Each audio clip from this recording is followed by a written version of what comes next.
Hurry up.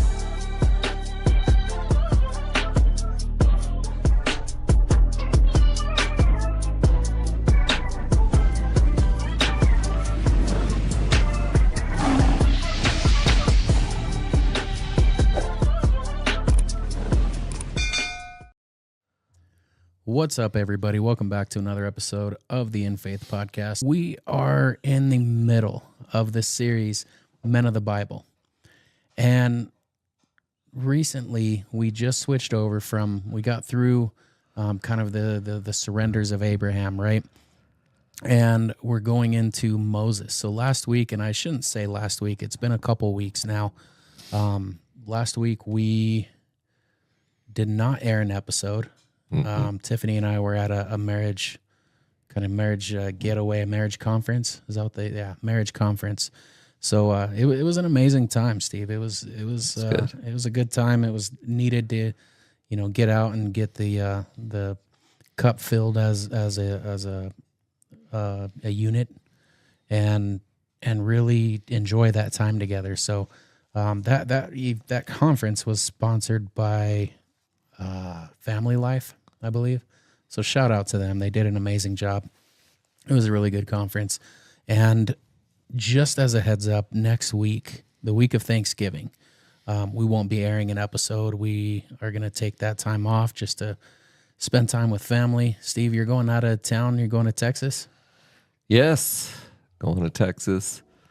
Going to Big Bad Katy, Texas, just outside of Houston. So that'll be a good time. Spend time with family, do a little ministry out there, and just take some time to get together and really be thankful for what God's done in our lives and the family He's brought together. I mean, I find it, before we get into Moses, I just want to say this one thing.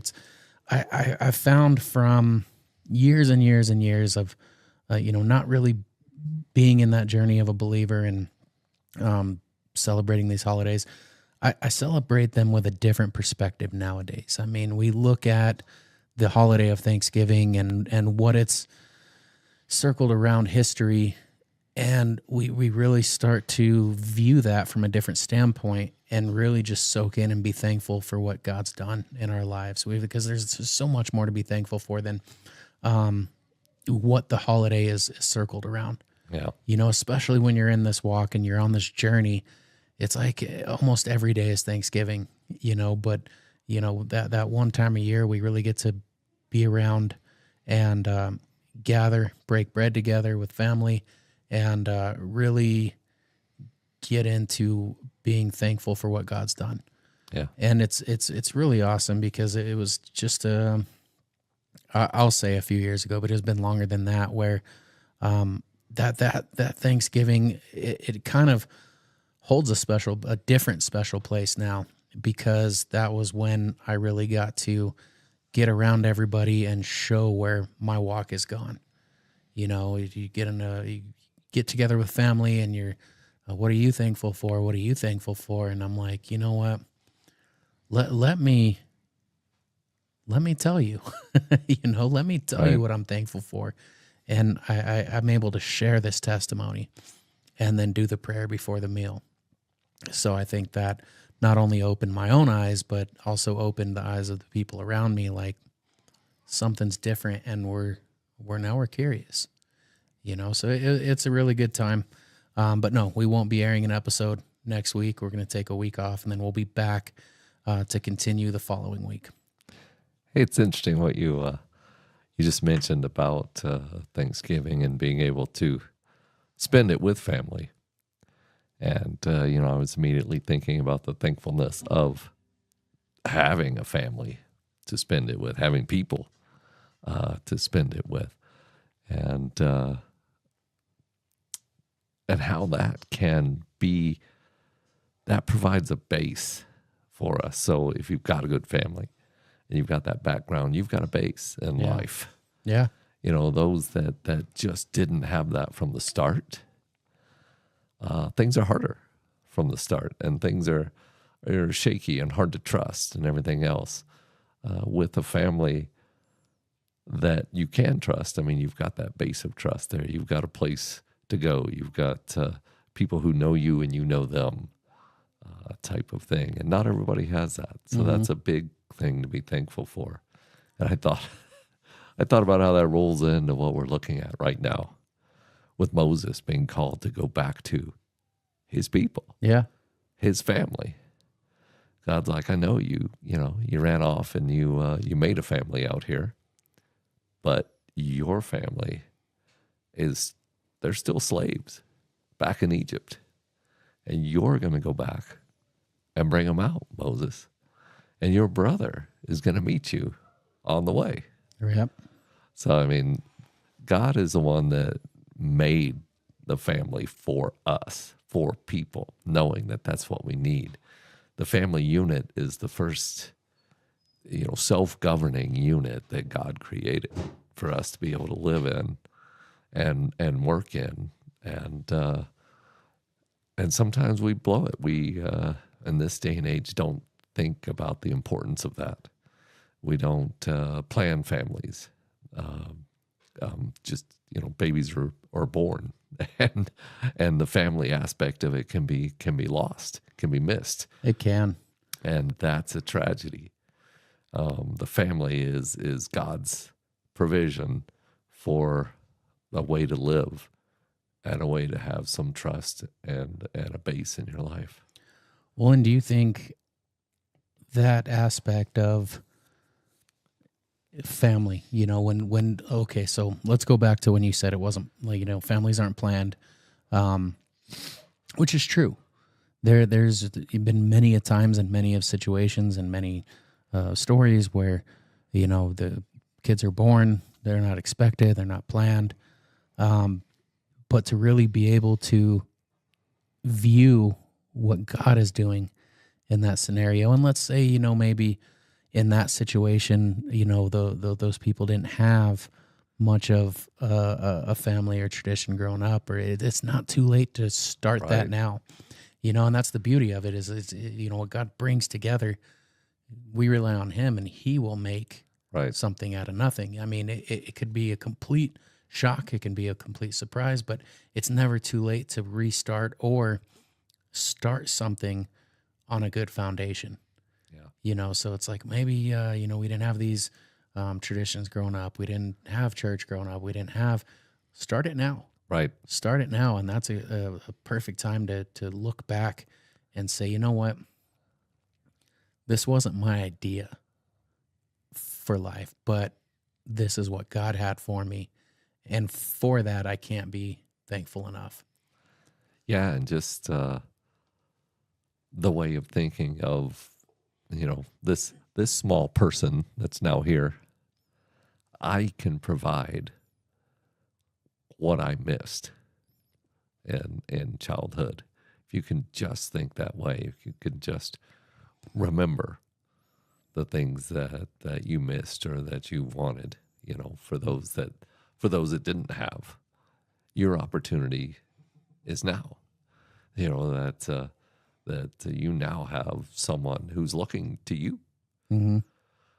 and you've got the opportunity, and the things that you missed and you saw and you wanted in other families. Some of us didn't miss anything or see anything we needed. I was lucky; I had a great family, and and I can still go back anytime, and it's this ease of they know me and I know them, and there's like not a step missed, you know what I mean? There's not a reintroduction or anything needed or anything like that. As family, you show up, they know me, I know them. We all get along, and it's a great thing, But so many people don't have that, don't have anything close to that. But even if, the baby shows up as a surprise, that's still your opportunity now to create that for someone else. Yeah. And that's just kind of what it reminded me of when you said, the family aspect, of Thanksgiving and being thankful for, and how sometimes that's missed. It's missed, but then it's amazing how you bring up, the ability to provide what was missed.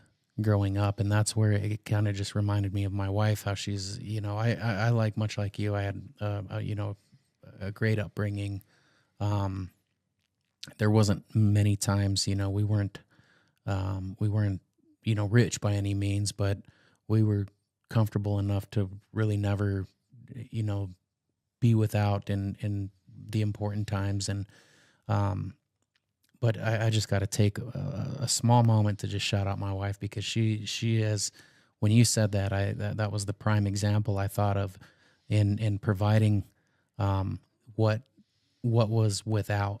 And she's done that for our kids. She's gone above and beyond to make everything special, and even to go back on and reiterate on, the right reasons we celebrate this holiday and the biblical reasons we do or don't celebrate this holiday, but at the same time, go all out to make it interesting for the kids to get into, and never go without on any of those occasions. I mean, there's been times where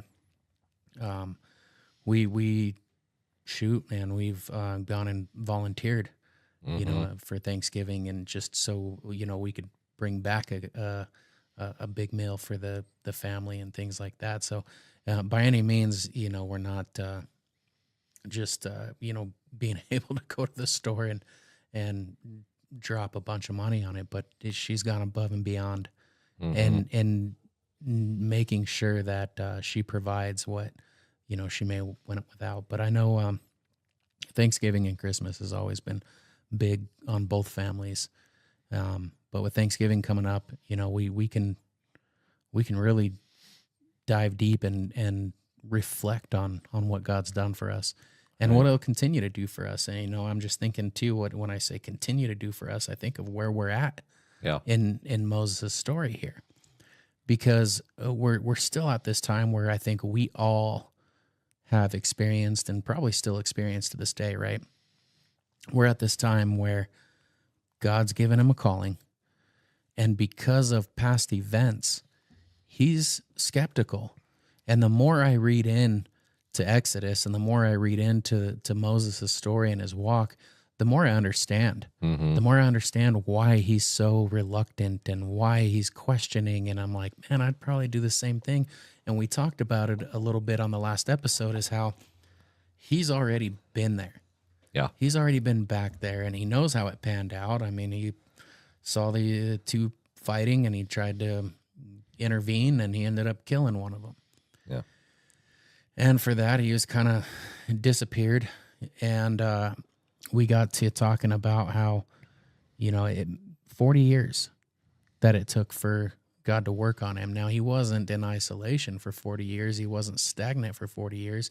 God was working on him through those 40 years, even when he's questioning everything that God's trying to tell him. He said, well, what if they don't believe me? What if this happens? What if that happens? And I immediately went back to, I can relate to that, because there's been so many times I'm like, what if, instead of, God, you've provided this, you've called me for it, you'll equip me and you'll make a way, instead of the what ifs. And it brings me back to kind of that quote that, God's already been in your tomorrow, so you don't have to worry about it. And that's in the scriptures too, that you don't have to worry about tomorrow, but it actually says tomorrow has enough worries of its own. But who can we trust to go into tomorrow? Well, the one who's already been there for us.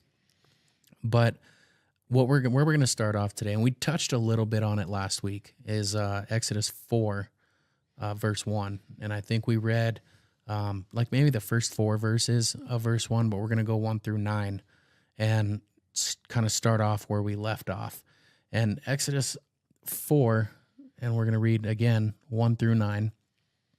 It says, Moses answered, what if they do not believe me or listen? And again, this is when God's telling him to go back, and he's showing him what to do, and kind of giving him his marching orders of his calling, right? So he says, it says, Moses answered and said, what if they don't believe me or listen to me? And they say, the Lord did not appear to you. And then the Lord said to him, what's in your hand? And here's where it gets interesting, right? He says, a staff. And the Lord said, well, throw it on the ground. So Moses threw it on the ground, and it became a snake. And Moses did what probably any of us would do, and he ran from it. Then the Lord said to him, reach out your hand and take it by the tail. So Moses did. He reached out and took a hold of the snake, and it turned back into a staff in his hand. And God said, this is so that they may believe that the Lord, the God of their fathers, the God of Abraham and the God of Isaac and the God of Jacob has appeared to you. Then the Lord said, put your hand inside your cloak. Right? Here's where, if the first one doesn't take effect, do this. Put your hand inside your cloak. So Moses did. He put his hand inside his cloak. And when he took it out, the skin on his hand, it says the skin was leprous, and it had become as white as snow. God said, okay, now put it back into your cloak. So Moses put his hand back in his cloak, and when he took it out, it was restored like the rest of his flesh. So he was able to show him these signs, right? Okay, now throw the staff on the ground, turns into a snake. And this is what he's essentially telling him. This is what you're going to do if they doubt you. You're going to redo these things. But there's also one more. He gives them 3, right? So he does the leprosy on the hands, and he does the staff. And he said, then if they do not believe you or pay attention to the first sign, they may believe the second. But if they do not believe these 2 signs or listen to you, take some water from the Nile and pour it onto the dry ground. The water you take from the river will become blood on the ground. And in verse 6, it says the Hebrew word for leprous was used for various diseases affecting the skin. So it essentially what ended up happening was he took out his hand, and we can imagine it says it was white. But when we think of like leprosy and the disease of the skin, you can use your imagination on what his hand actually looked like. So God gives him these 3 signs because Moses continued to doubt that people would even accept it or believe it. So I'm almost positive, that's that fear from what he's already been through. But then again, he's looking back. He's not looking, okay, well, God, if you're telling me, and this is distinct, God came to him and is telling him, clear as day, this is what you're going to do. He's holding this conversation. It's not much like, most of the callings we receive today where it's more and I can't speak for everybody, but I can speak for myself, that it's more of a feeling and prayer of confirmation rather than an audible voice that you and I can hear talking to each other. So I guess if I can just back up a bit. A little bit. Yeah, I kind of went on a little bit. No, but like you said, Moses has all these fears, right? God has come to him, and he's very specific. And of course, what God is calling Moses to do is the very thing Moses wants to have nothing to do with. If there was anything Moses didn't want to do, he never wanted to see Egypt again. We can be sure of that. Just like when we fail at what we're doing or embarrass ourselves or whatever, we want to hit the road, get out, and never have to be seen there again. But God has come and said, hey, guess what? I'm sending you right back. You have to face what happened before, and you have to bring your family out. So, I mean, I think that's a lesson for a lot of us as well. The Christian life is not about running away from the rubble that has fallen behind us when we've screwed things up. Oh, yeah. The Christian life is about facing it and letting God work through it because he works in our weakness. But also what I was thinking here is that Moses is nervous about this. He don't want any part of it. He don't want to go back. Or after his life. Yeah.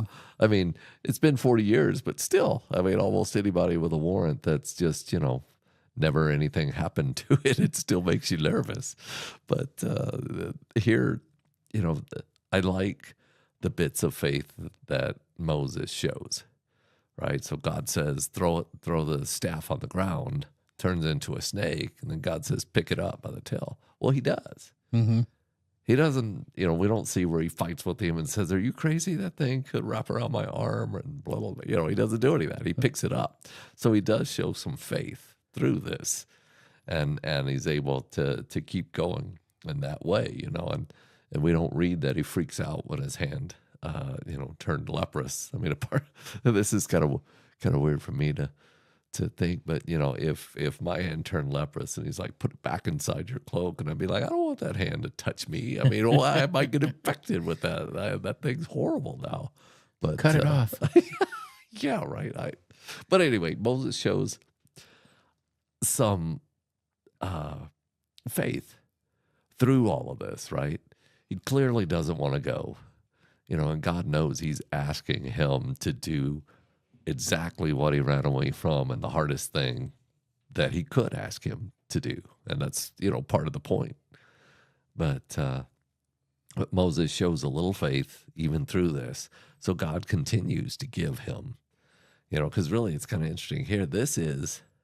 Here's all the things you need to show and tell your family. Yeah. For them to believe that their God has sent you back to them. Well, and it's so cool too, because he's giving him the the power to show.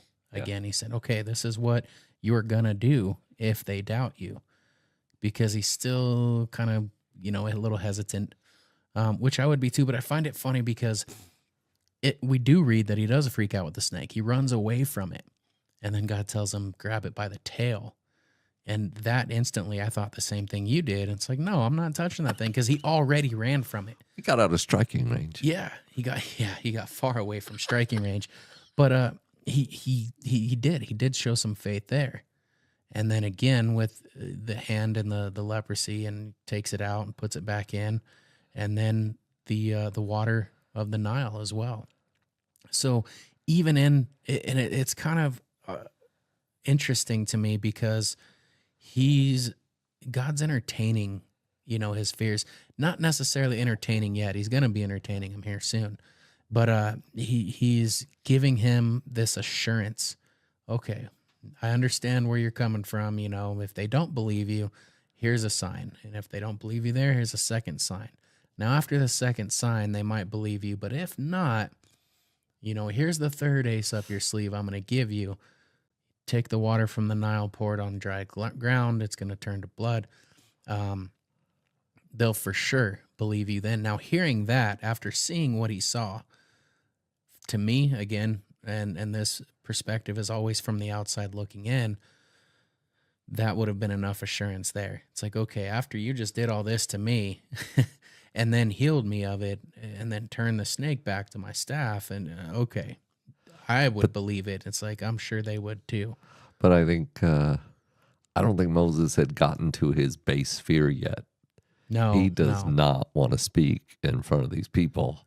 So he's coming up with things to object when he hasn't even hit his truest base fear that he's about to hit. Yeah, every excuse in the book, and we see it even more of them in verse 10. So in verse 10, it says, Moses said to the Lord, pardon your servant, Lord, but I've never been eloquent. So what he's saying is, I've never been good at speech.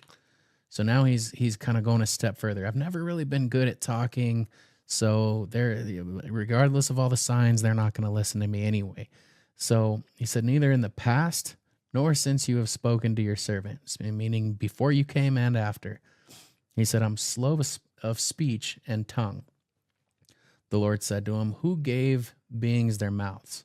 So we kind of see him getting a little upset here. Who gave beings their mouths? Who makes them deaf or mute? I can almost hear Job 38. Were you there when I created the world? Yeah. So we see a little defense here. And then he says, who makes them deaf or mute? Who gives them sight or makes them blind? Is it I? Is it not I, the Lord? And he tells him, now go. I will help you speak, and I will teach you what to say. But again, here comes Moses, right? In verse 13, but Moses said, pardon your servant, Lord, again. And he said, please send someone else. So now he's not even coming up with he's not even coming up with the excuses anymore. He's like, look, this ain't for me. I've been there before too, so I can relate. Like, have somebody else do it. It's not my calling. And I've talked about this before, and God had other plans. Right. Who determines your calling? Yeah, exactly. So he said, I'll help you speak. So he's telling him, look, God, just send somebody else, please. This ain't my thing. It's not my gig. I can't go back there. I don't want to. All these signs that you've performed, I'm still not going to do it. Send somebody else. So he asks, Lord, please send somebody else. And the Lord's anger, see, here's where we see God get mad. He said, the Lord's anger burned against Moses, and he said, what about your brother, Aaron the Levite? I know he can speak well. He is already on his way to meet you. And he says, as a matter of fact, he's already on his way. God knew this was going to be a trial, right? So he says, he's already on his way to meet you, and he will be glad to see you. In verse 15, it says, you shall speak to him and put words in his mouth. I will help the both of you speak and will teach you what to do. He will speak to the people for you, and it'll be as if he were your mouth and as if you were God to him, the way God is to Moses, right? In this scenario. But take this staff in your hands so you can perform the signs with it. So this later becomes, right, the where did I read it here? Maybe it's later in my notes that it became help me out here, what the staff became known as.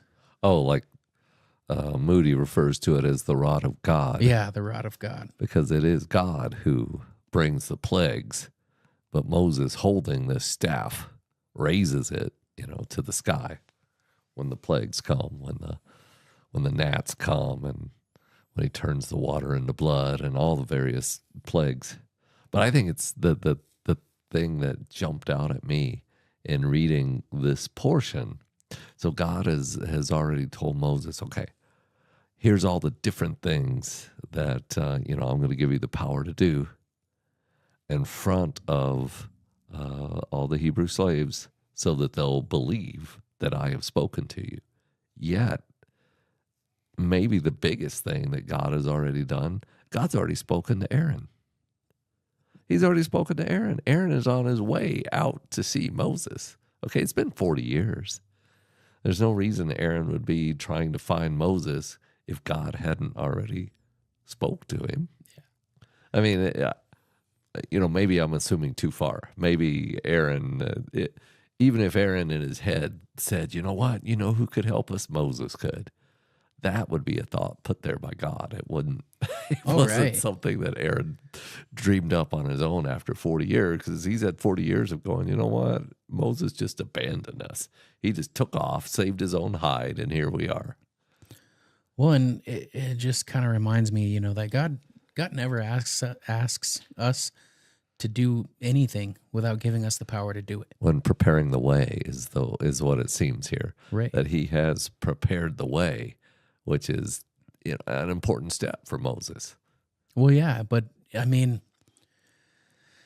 I don't think. How do I say this? I don't think originally, as we're reading into it, if we were just reading into it for the first time, I don't think originally having Aaron come along was a part of the origin of the plan.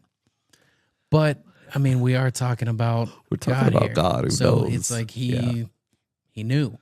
Right. And we know I know you, Moses. I know your excuses. Yeah. Well, and we know As a matter of fact, Aaron's already on the way. Yeah, exactly. So we get that understanding that God already knew.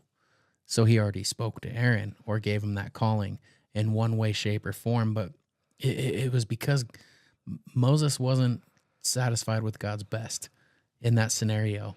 He had to take I no other way to say it, the second best. It's like his original calling, Moses, was to you. Okay, that he first came to you. Well, now you got to take your brother to talk for you, because since you're coming up with all these excuses, God kind of entertains his his will to get out of it, and he says, "You know what? You're still gonna go, but I'll send your brother with you. He can talk. As a matter of fact, he's already on his way. He'll talk for you, but make sure you just take that staff, because that's what God had anointed. God had anointed the staff to be able to perform these miracles, or to be able to perform these works to convince others that, hey, the Lord did send you." Yeah, and sometimes so this is a big step, obviously. God's telling Moses to go into the most powerful man on earth at the time and tell him he has to release his entire workforce. And so it is a giant deal. It is big. So on our side, the way God calls us to trust him feels like radical trust. Yet we're seeing all these little steps that God's helping Moses with this trust. I'm showing you, you're going to have this rod with you, this staff with you. You're going to have, the ability to show them your hand. You're going to be able to turn water into blood through my power to help them believe. So it is a giant thing. God is asking for real faith. God is asking for real trust. And he does that with us. He asks us to trust him in a way we've never trusted another person, because nobody else is trustworthy like God is. Right. So he is asking for that radical faith and trust. Well, and you know what I find interesting here is just like how we've discovered the ability of free will, or the act of free will, how God will let us go down certain paths. He'll allow us to make our choices, but there's also that our choices aren't going to work out in the end the same way that his plan for us would have. And I'm going to be jumping ahead a little bit, quite a bit in this statement. We'll get to it eventually, but so in all this, because Moses is kind of leaning on his own understanding and his own fears, God gives him his brother. God sends his brother with him. He sends him Aaron. Tells him Aaron's going to go with you, since you're saying you're not good at talking, you're not good at doing this, you're not soft with the tongue. Your brother is. We'll send him. And it seems at the time, that Moses is like, okay, that'll work. Then I don't have to do the talking. He can do all the talking, and somebody will kind of be there with him, because he's not relying on the guidance of God. He's like, I need, someone to go with me since you're offering, kind of gig. But Moses thinks it's going to be a good idea, but we find out later on, much later on, and actually it's like chapter 32 later on, that Aaron wasn't much help. Aaron isn't going to be as much help to Moses as he thought it was going to be, and it's actually going to be a hindrance. I won't get too far into it, but Aaron ends up kind of crashing the whole thing and getting people to believe completely something else. But let's go back the other way. Let's go back the other way, where we learn about the circumstances of when Moses was born and what his family must have been thinking, or could realize, or could know. So Moses is born at a time when Pharaoh had said, you know what, we got too many of these Hebrews. We need to thin out the population, so no more babies. If babies are born, babies need to go away.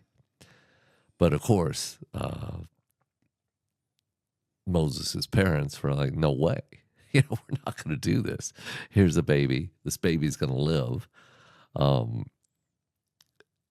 I think about, so Aaron, his older brother, and Miriam, his older sister. One of the sacrifices that they made for Moses to start with, to help hide this baby that had to be weaned before they could send this baby off. And what is also the thought of how this baby gets sent off. Once the daughter of Pharaoh pulls Moses out of the water, they, I mean, to me, I'm thinking they're already thinking, for the daughter of Pharaoh to pull Moses out of the water and raise him as her own, they had to already be thinking, we've got an inside. We've got someone that's going to help us right now. At the right time, he's going to learn who he is. We've all sacrificed to make sure that Moses lived. And now God has put him in a place where he can help us. His family has got to have been thinking for all of Moses's life, sort of that he's the promised child. He's the one that's going to deliver us. He's the one. And it's now been 80 years. Aaron is not at all young, right? So, of course, Moses isn't either at this time. None of them are. But it's been that long that they had to have had in their mind, Moses is the one that's going to help us. Well, yeah, and I think that goes back on to how, I guess that interpretation of how Aaron got the calling, how God knew he was on his way. And ever since you mentioned that, I got kind of interested. I'm like, how did that conversation go? Was it, a calling, or was it one of those, thought process that was put there to say, you know what, I know who can help us, and we're going to go find him. And then that's when God tells him, he's already on the way. But, going back the other way, it paints a really different picture on what's to come ahead, right? But if we continue on here in verse 18, right? So Moses went back to Jethro, his father-in-law, and he said to him, "Let me return to my own people in Egypt to see if any of them are still alive." Keep in mind, it's been 40 years. Well, he also knows Aaron is alive. God just told him that he was he's on the coming way out to meet him. So we kind of see Moses' character, little flaws. a little bit. Yeah. But, I mean, it's so relatable, too, because how many times, how many times do we soften the story to make it better? Or more convincing? I'm just going for this. Let me just go back there. He already knows, what's at risk, because he just got, he knows what he's walking back into, because that's where all the excuses came in. But he also knows what he's called to do, and he has to go. So here's a thought there. God's not letting up. No, God's not letting up, but perhaps Moses didn't want to tell anybody why he's going back, because he can guess their reaction. Moses, are you crazy? Are you going to go to Pharaoh and demand that he let your people go? You think you saw your God and he's sending you? You're a nut. Oh, yeah, he's already second guessing that people aren't going to believe him. Yeah. So, I mean, maybe he's saying it in a wrong way or something, but he might actually have the right thought behind him. You know what? This is hard enough for me. If Jethro, if my father-in-law starts telling me, I don't think you should go, I may end up not going. Mm-hmm. So I'm not even going to tell him why. I know I have to go now. So that's that. You ever do that? I think we talked about this a while back. And if not on the show, we've talked about it amongst each other. How we make the mistake of getting confirmation that we've been called to something, and then turning to somebody else for the confirmation of the confirmation. I don't know why we do it, if we're looking for someone else's opinion to talk us out of it, or to talk us into it when we've already received that confirmation. Yeah, I think we talked about it some because of like Paul, right? Paul was called by God to go back to Jerusalem, and all along the way, as he's meeting believers going back to Jerusalem, they're all saying, "Paul, we can see what's ahead of you. You're going to be in trouble when the Holy Spirit has let us know you're going to be in trouble when you get to Jerusalem. Don't go, Paul, don't go." So Paul multiple times had to push off people telling him either blatantly don't go or telling him, look, you're going to be bound and jailed when you get to Jerusalem. So that's not the easiest thing in the world to go through, right? We can be swayed when people that we trust are telling us it's a bad idea. Yeah, I think that happens to all of us, when where we feel like God is calling us to do something, and we tell somebody else, and it starts. Sometimes maybe it even changes with them. Oh, that I could see this, that, or the other, and you're like, no, that's not the call. That's not what it is, And I heard this, it was funny. I just remembered you mentioned earlier that most of the time now callings feel like that, it's just something in you, as you're praying, that you feel like, I need to do this. Sometimes, and I've had this happen, it comes in the form of somebody maybe you don't even know come up and tell you, hey, I know these people who need, whatever, need food, need talking to, need counseling. And I mean, the only reason you heard that is because you're supposed to do something about it. Yeah. And you know what? Otherwise you wouldn't, why would you hear it? You may not know exactly specifically what it is you're supposed to do about it immediately. But that starts coming. And so, I mean, it may not be like this where it appears Moses heard very specifically from God, had a conversation and everything. But we do hear often specifically things that need to be done, maybe through the voice of others or something like that. and we can convince ourselves that wasn't meant for us, but hey, it was told to us. Yeah. Well, and I wonder too if that's why God doesn't give us the specifics anymore that we read in the Bible, how a lot of them got specifics. And it's like maybe Moses tired him out. Yeah, maybe Moses is the reason we don't get the specifics, because God knows we would just sit here and question it all day and come up with every excuse not to go. But in this verse here, it seems like he's trying to avoid that whole convincing out of. I think you nailed it when, he said maybe he's telling them, let me go back and see if any of them are alive, so he doesn't get talked out of it, it seems like. So Jethro says, go ahead, and I wish you well. In 19, it says, now the Lord had said to Moses and Midian, go back to Egypt, for all those who wanted to kill you are dead. So he already told him, okay, you have nothing to worry about. Don't worry about the warrant. Far before this, right? And continuing in 20, so Moses took his wife and his sons and put them on a donkey and started back to Egypt. And he took the staff of God in his hand, like the Lord told him, take that staff with you. In 21, the Lord said to Moses, when you return to Egypt, so that you will perform before Pharaoh all the wonders I have given you you're giving you the power to do it. But I will harden his heart so that he will not let the people go. Then say to Pharaoh, this is what the Lord says. Israel is my firstborn son. And I told you, let my son go so he may worship me. But you refused to let him go, so I will kill your firstborn son with it. Ooh. I mean, that's kind of rough, right? Yeah. God has just told Moses, you know what? This is going to be a conflict. It's you are going to go head to head with Pharaoh. Mm-hmm. I am flat out not going to allow Pharaoh to do what I've called you to tell him to do. Because Pharaoh and all the Egyptians need to see the wonders that I'm going to perform. They have to know that I am the one true God. Mm-hmm.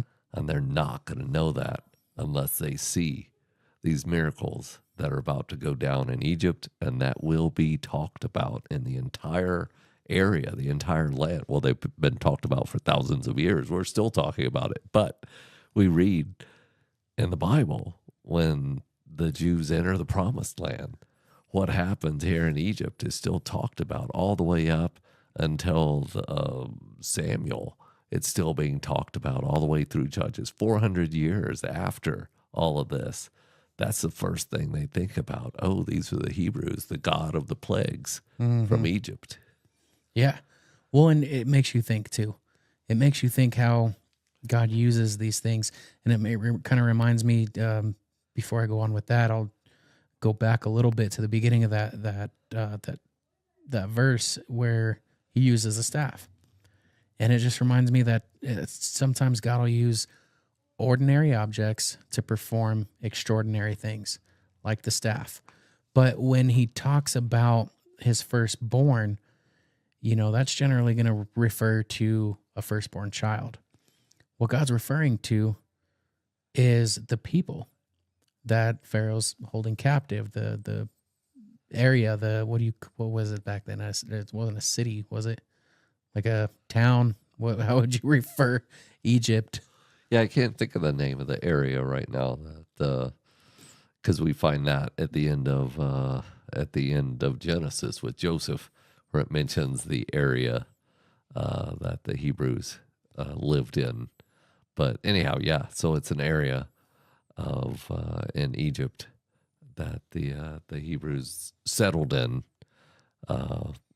when Jacob brought his whole family down. Yeah. When Joseph was second in charge. Well, and going back a bit on using ordinary objects to do extraordinary things, like he did with his staff, he's kind of doing the same in a reverse effect with the plagues. I mean, if you think back then, there were plagues that happened on numerous occasions, and of course they didn't have a lot of the. See, I can't go down that road confidently saying, oh well, they didn't have the medicine we have today. And although true, we still got to remember that God's in all control. They just didn't have insurance screwing it all up. Oh, that was a commentary. Sorry. There we go. But I mean, so God used the plague to harden his heart. But it was also forewarned, Pharaoh was forewarned that if he didn't obey God, that he would slay his son. Being all these. Where am I going with this, Steve? The firstborn, the son. Yeah, so I think where you're going, God is pointing out that He created the Hebrew as a people. We saw that with Abraham. Abraham, our first, man of the Bible that we studied in this, is where God called him out. Called him away from his father's house, called him to a new land. And God started with Abraham and created a people. These are God's people. So when he's saying they're my firstborn, they're the children of promise, in that they're the children that the promise is coming through. Mm-hmm. And God is going to care for them. God is going to make sure they survive. God is going to make sure they get to the land that He's already promised Abraham, hundreds of years ago. Okay, And, so the people of Israel. The people of Israel is what it is. Okay, I kept are for some his reason firstborn. Right. So I keep thinking Pharaoh, Egypt, and missing the whole Israel point. That's why I'm kept getting thrown off there, is missing the children of Israel. Or God's firstborn. Right. So that's when he tells them, if he forewarns them, if he doesn't obey, then he's going to slay the firstborn. So that's where he brings on the plagues. And that's that final plague is where that happened in Egypt. Right. And that's the wonders that God is commanding Moses to perform before Pharaoh. Yeah. It were the plagues that followed. So what I find interesting, though, that for some reason I always kind of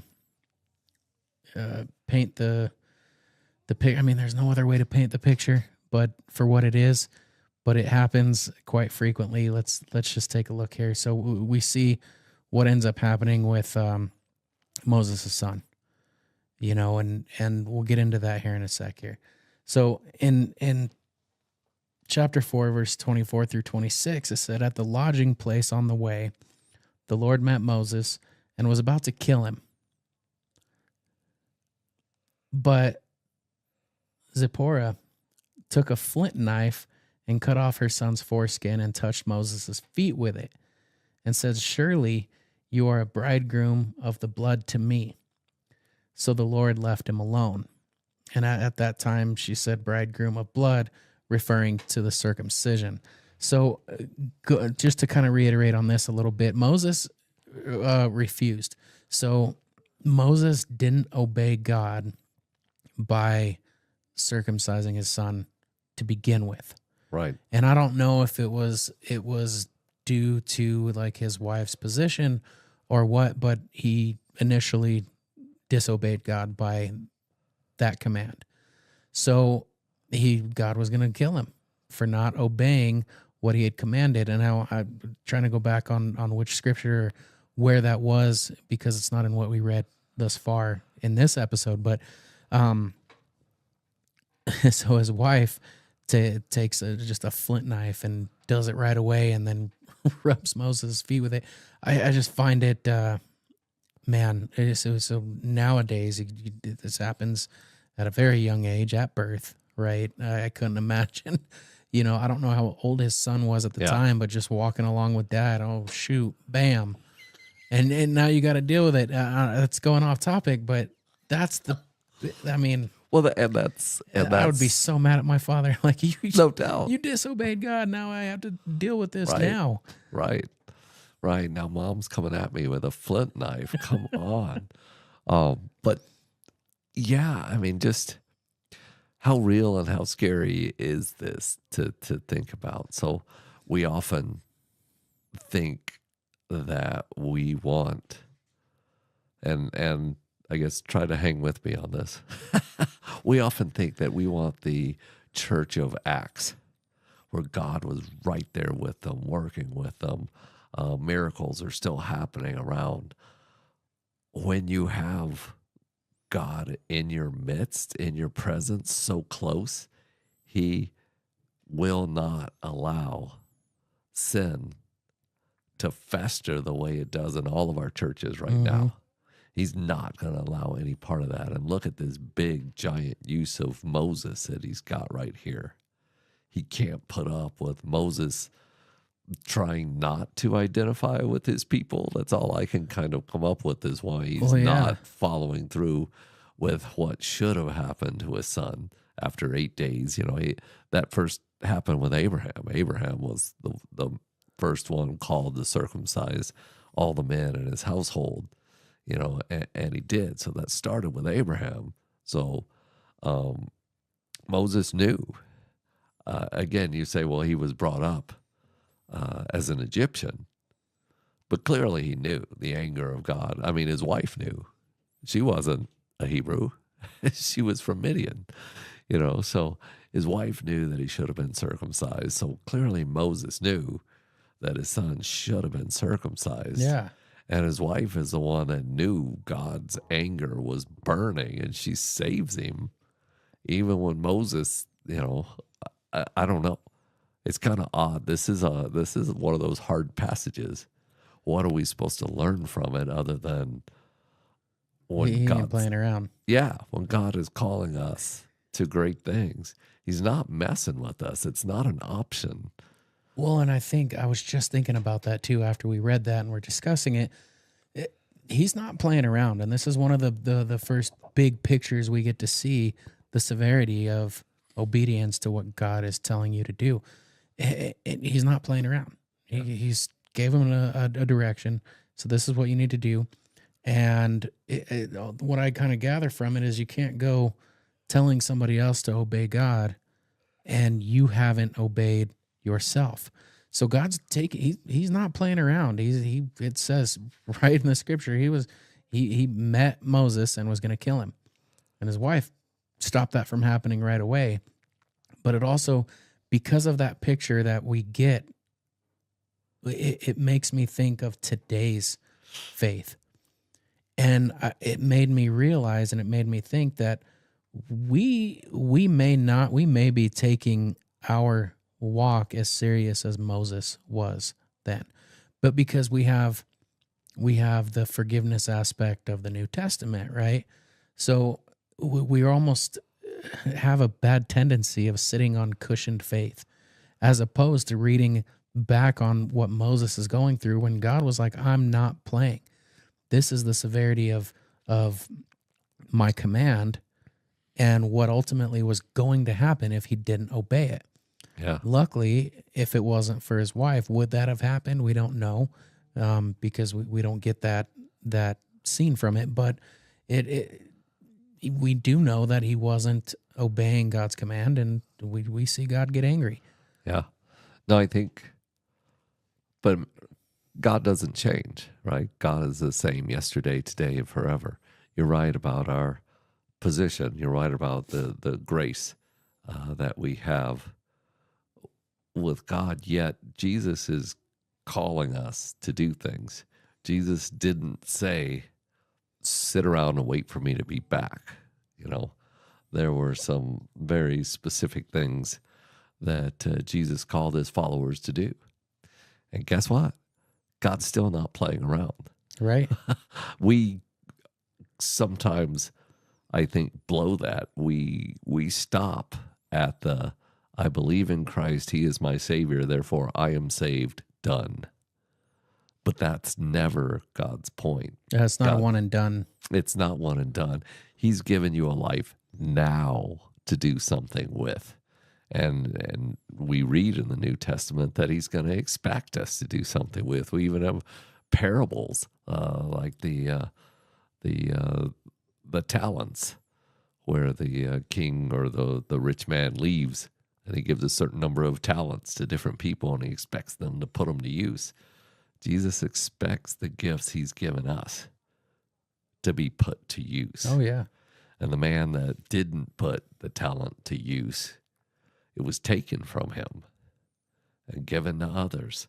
So exactly what that correlates to, I can't for sure say, but I know we don't want our gifts taken from us. We don't want what has been promised or what God has put aside for us to be taken from us because we didn't do anything. Right. Well, and we got to realize these scriptures aren't given to us. These scriptures aren't here for just good reading material. You know, everything in here is so strategically placed for us to rely on and learn from. You know, so we just like you say, you know, it's going to be expected. We can learn from what almost happened to Moses and what has happened to, you know, others in the Bible, and what God's expectations are. Even though, yeah, we do have the New Testament now, we have got forgiveness and salvation, but we can't just stop at, okay, I confess, I believe, now I'm saved, and everything I do from this point on is just null and void. But I'll end on this note, because I don't want, you know, we get through a lot of the flaws of Moses and the downside and the excuses and the disobedience. We'll end on at least a better note here. So in verse 27, it says, the Lord said to Aaron, go into the wilderness to meet Moses. So he met Moses at the mountain of God and kissed him. Then Moses told Aaron everything the Lord had sent him to say, and also all the signs he had commanded him to perform. Moses and Aaron brought together all the elders of the Israelites, and Aaron told them everything the Lord had said to Moses. He also performed the signs before the people. See, here's where we get the faith in action. Okay, I'm done making excuses. Here's the faith in action. Aaron's talking, Moses is performing the signs, and they believed. And when they heard that the Lord was concerned about them and they seen their misery, they bowed down and worshiped. So we get to see that, and we get to look back and say, all that for nothing, Moses. But then I can put myself in those shoes. All of that for nothing. All of that for it to work out the way God had intended it to. All that, and in all the while, God's telling him how it's going to work out, and he still sends somebody else. Right. And he's telling him, no, that you're going to do this. Okay, fine. Send Aaron. He'll speak for you. You just make sure you perform the signs that I've given you to perform. They will believe, and sure enough, they do. You know, but But I think just with God, the people are always more important than the action. So you say all for nothing, it happens the way God intended, and that's always going to be the case. But it's not for nothing. It's important that Moses learned Yes. about himself and about God and the process. And that's true for us as well. Every little chisel chipping away that God does with us is important and is actually more important than our actions. It's important to get us to be the people that he's called us to be. And then we'll do the things he's called us to do. Yeah. You're right. You're right. And I'll rephrase, because there was a lot of growing, I'm sure, in that place of doubt. But I just think of all the times I've made excuses, all the times I was hesitant, and then because he's so worried about going back to Egypt that he's like, no, I'm not doing it. I'll come up with every reason why. All that fear. So I'll rephrase it. All that fear, all that worry to have nothing to worry about. Perfect. So all that worry for nothing, because there was nothing to worry about to begin with. But yeah, no, all that for nothing, probably not the best way to go about it, but all that fear, all that worry. Yeah, the anxiety. For nothing. Right. Nothing that he thought was going to happen was going to happen. Now, what if they don't believe me? Well, here are these signs that they're going to believe you, and sure enough, they do. But that's where we're going to end off today. Steve, again, just to reiterate, we're not going to do an episode next week. It's Thanksgiving. I pray that you enjoy it with your families.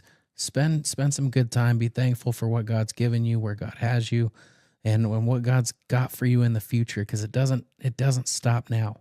What he's done for us doesn't end right now. We don't just have a testimony to share the past. We have something to continue on going for as long as he has a plan. But that's what I'm kind of leaning towards, is just the prayer of being together with others and being able to enjoy that ministry together, because some of the most powerful ministry is just plain fellowship together. And again, being thankful to God. But join us, not next week, but the week after. In 2 weeks, we're going to pick up where we left off. And actually, where we pick back up is where Moses finally gets in front of Pharaoh and confronts him.